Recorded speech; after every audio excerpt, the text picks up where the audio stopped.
Il baise le sommeil sur ses yeux endormis, puis il rouvre l'oreille à ses discours amis.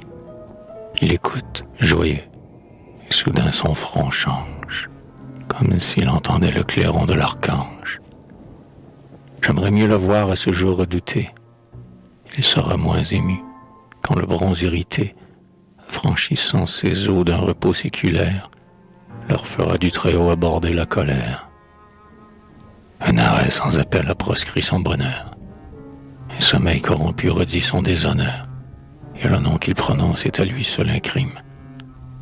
Tout l'orgueil de son rang contre ce nom s'abîme. C'est un écueil mortel où se heurte son cœur. Des plaines de la mer quand l'ouragan vainqueur, au sein d'un naufragé pousse avec violence le reste du vaisseau vers lequel il s'élance. Le malheureux soudain s'enfonce et s'engloutit. Tel, au choc imprévu du nom qui retentit, se brise de Raymond la dernière espérance.